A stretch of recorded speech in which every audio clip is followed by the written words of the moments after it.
On December 7th, 1941, the world changed. Perl-Harbor bomb. My gosh, the Japanese are coming. Immediately, I was frightened beyond control.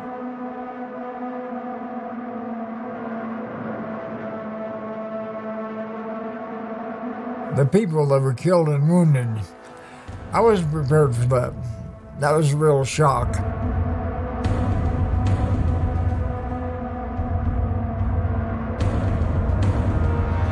I get tears even when I think about it, because there were a lot of them that didn't make it. Декабрь 1941 года. В разгаре Вторая мировая война. Япония стремится к продолжению территориальной экспансии в Азии. Ей жизненно необходимы ресурсы и рынки сбыта. Соединенные Штаты, традиционно поставлявшие Японии сырье, оборвали с ней торговые отношения, дав понять, что Вашингтон не намерен мириться с японской агрессией в Китае. Японское командование решило сыграть на опережение, нанеся внезапный удар по главной базе ВМФ США на Тихом океане. Япония надеялась, что ей удастся вывести из строя американский флот, выиграть время и заключить новое с позиции силы соглашение США. 26 ноября ударная эскадра, в составе которой находились 6 авианосцев с 4 сотнями самолетов на борту, соблюдая режим радиомолчания, взяла курс на Гавайи. База ВМФ США располагалась в бухте Перл-Харбор на южной стороне гавайского острова Оаху. План японцев оправдался, приближение огромной эскадры осталось незамеченным, а первые признаки скорой атаки были обнаружены лишь за несколько часов до надвигающейся катастрофы. We reported the submarine that was trying to get in. It was a Japanese submarine. The report we got, it was a one PBY bomber, and that was taking off or took off, and they spotted the submarine trying to get in, and reported to the ward, and the ward went after it, and that's when they sunk it. With depth charges.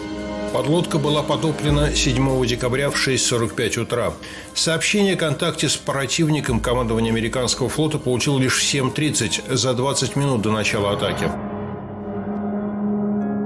It was a beautiful Hawaiian morning, about 8 o'clock, and suddenly we heard a buzzing across the valley. That means across the mountains. And it kept getting larger, bigger and bigger, and we thought, well, what? They must be doing some kind of an exercise. We thought it was our own planes. But lo and behold, when the planes got overhead, we looked at the wings, and there was the rising sun. And then we knew we were in trouble. Somebody said, we're being attacked. He said, who is it? One guy said the British and then the Dutch. Now it's Germans. Nobody even had a clue as the Japanese. Who would think that the Japanese would have the audacity to attack the United States? В 7:53 японский летчик Фучита Мицуо передал по радио 3 слова «Тора, Тора, Тора», «Тигр, Тигр, Тигр». Это было условное обозначение. Теперь японское командование знало, что им удалось достичь внезапности. Первой целью японской авиации стали аэродромы острова Оаху, Уэллерфилд, Хикэм, Эва и Каниохи. Пикирующие бомбардировщики Аичи, сопровождаемые истребителями Зера, уничтожили большинство самолетов, которые так и не успели подняться в воздух. В 7:55 японские эскадрильи достигли своей главной цели – гавани Перл-Харбор.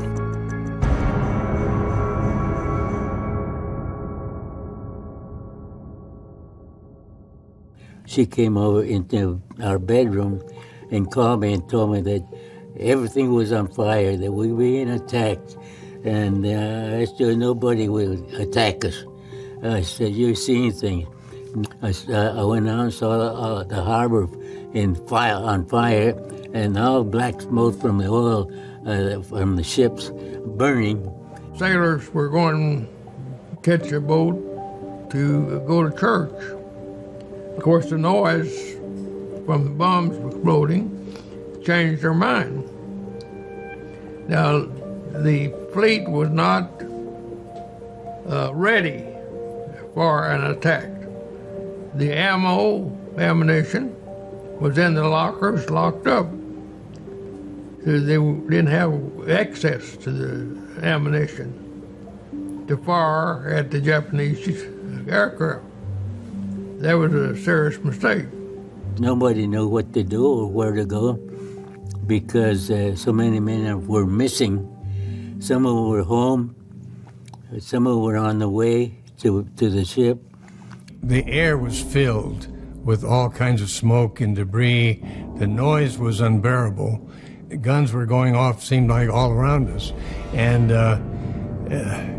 planes were coming in from all directions and primarily concentrating on the battleships. После взрыва первых бомб Логан Рэмси, один из офицеров на базе, кинулся к радиорубке, чтобы передать в эфир знаменитое сообщение. Воздушный налет, Перл-Харбор – это не учение. На базе царил настоящий хаос. У моряков и солдат зачастую не было боеприпасов. Самолеты стали вплотную друг к другу, так что пламя на одном из них быстро перекинулось на соседние. Но, несмотря на царившую неразбериху, американские военные делали все возможное, чтобы дать отпор врагу. The glass from the windows is shrapnel. I mean, it's just as deadly as a bomb would be. So we started knocking out windows. And about that time, this Marine came up to me and said, "Hey, Cook," he said, "you're a machine gunner, aren't you?" I said, "Yeah." So we get up on top of the building, and actually, the planes were flying below the level that we were at. And we shot about 3 or 4 of them down. And I saw these bodies lying around, and I wondered if it was somebody I knew. So the first one, he was lying on his back, and I turned him over, and the back of his head was missing. So I knew who he was.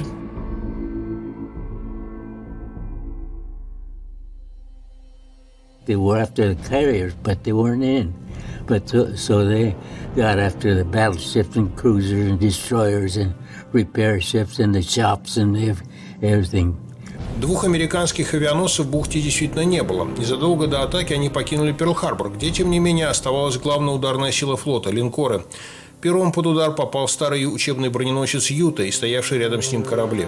I could see a ship on fire, and the Utah, which was hit by 2 torpedoes, had capsized and had men swimming alongside the ship. To this day, there's still some sailors that were left under the ship because they were not able to get them out. The worst feeling I ever had in my life is to see them. Но главной целью японских самолетов была вовсе не Юта. С другой стороны острова Форд была пришвартована основная мощь флота – линкоры Калифорния, Мэриленд, Оклахома, Теннесси, Вест-Вирджиния, Аризона, Невада и Пенсильвания. Все они, за исключением последнего, выстроились в один ряд вдоль берега, представляя легкую мишень для японских бомбардировщиков и торпедоносцев. Stu, let's see what's going on. So we took the sight cap off the periscope. Bam! There went the Arizona. And I estimated about 32 bodies went flying through the air. Now that's quite an experience for a 20-year-old brat that grows up overnight. Every battleship carries about 1 million gallons of crude oil. So the Arizona, the West Virginia, others spilled all their fuel oil. So the fire from the Arizona was so intense that even a couple hundred feet from the ship, the oil was on fire. So these guys that fell over, came up, got the film on their bodies, were like human torches. Ivan Harris, who was the coxswain, told me that when his bow hook reached down to pull one of the fellows in, the skin came right off his arm, and he went under the water and drowned. He was gone. We watched the Oklahoma turn upside down. 12 minutes is what it took. And I figured that's what was going to happen to us. I said, well, what do you want us to do? Get over on the beach. I says, how? fire was about 3 times as high as my house from the oil that was burning. He says, "Swim, you idiot." We jumped, we went as deep as we could. We swam underwater, and I broke surface twice before it hit the beach. And the hottest breath of air I ever breathed in my life.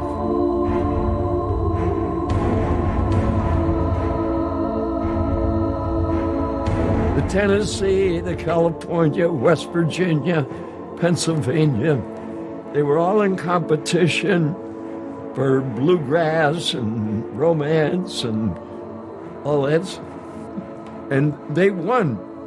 And their reward was they could sleep in Sunday morning. And so consequently, all 89 members of that band went out into eternity.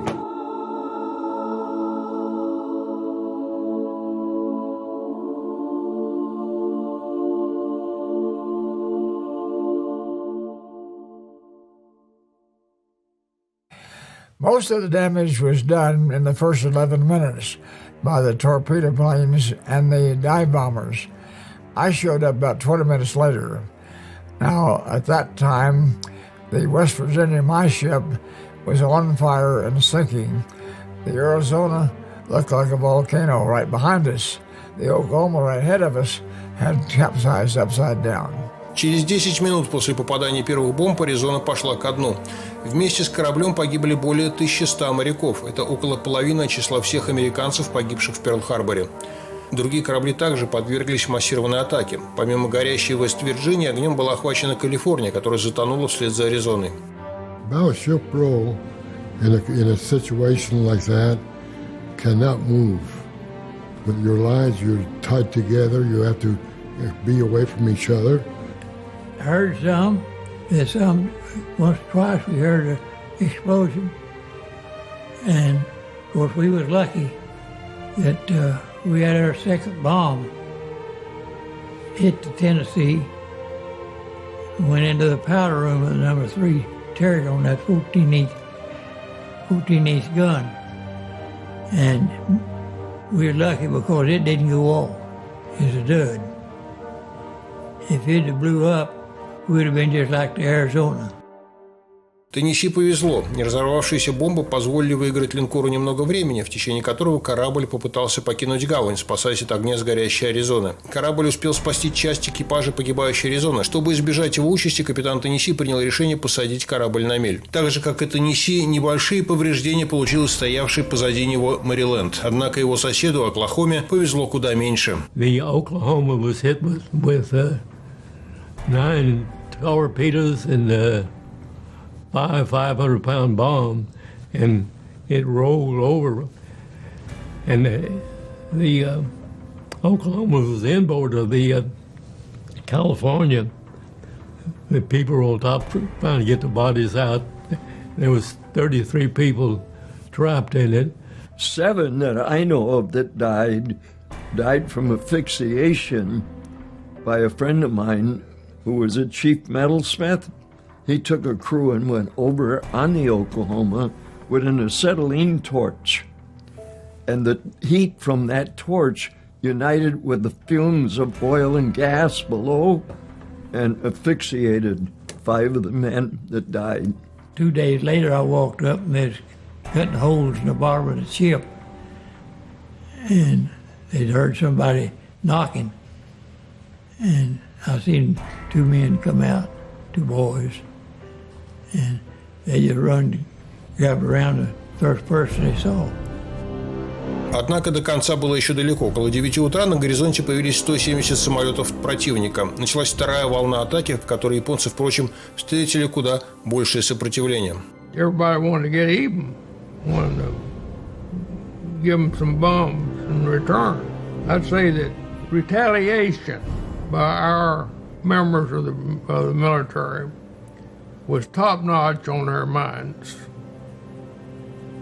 How to get even, how to blow them up, how to fight them.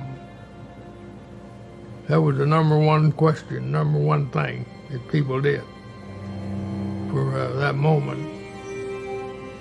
And I'll say it, I felt the same way.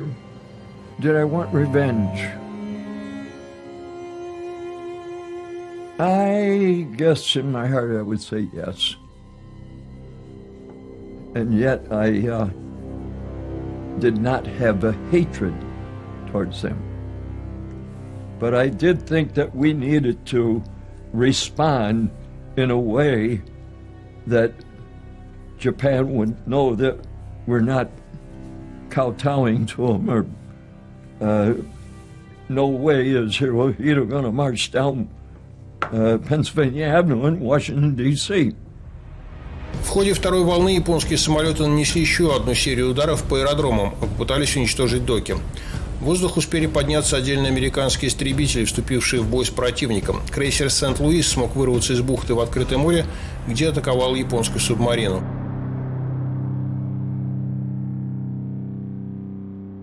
What we were doing was pulling bodies out of the bay, oil-soaked dead men.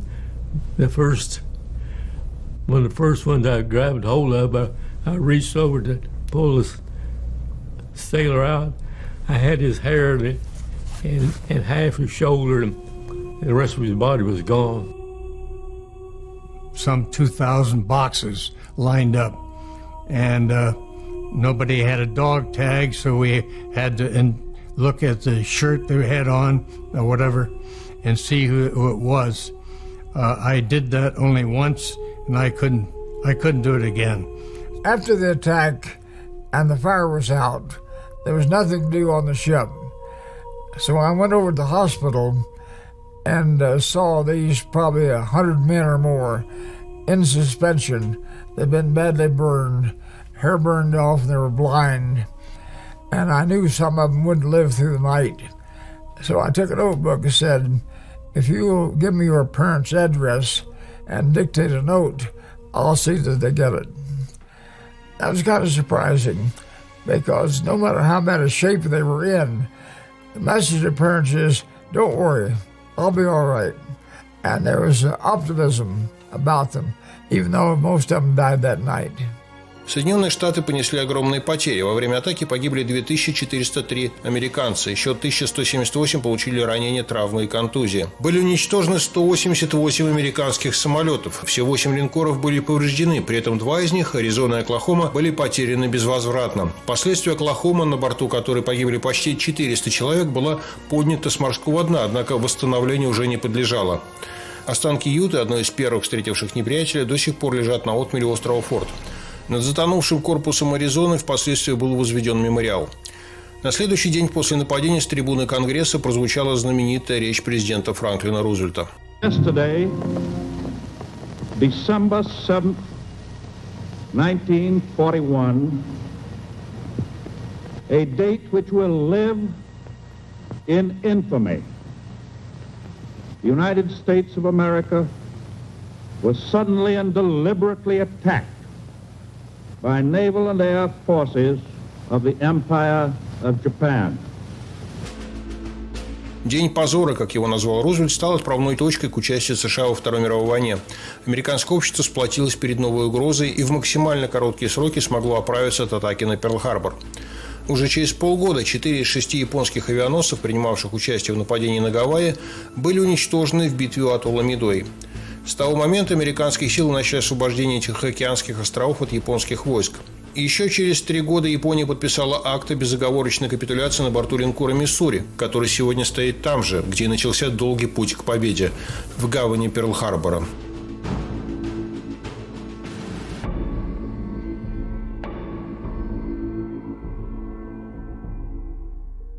My last words on Pearl Harbor is that I hope that we all are smart enough and have the influence of teaching people what is good and what is right. We have enough problems being peaceful today. My last word on Pearl Harbor is study the history of Pearl Harbor. Do not forget it. sooner or later it'll keep you out of trouble. The Japanese took advantage on our weaknesses. But I want America to be so strong that nobody will even be tempted to attack us. Remember Perl-Harbour. Don't let anything like that happen again.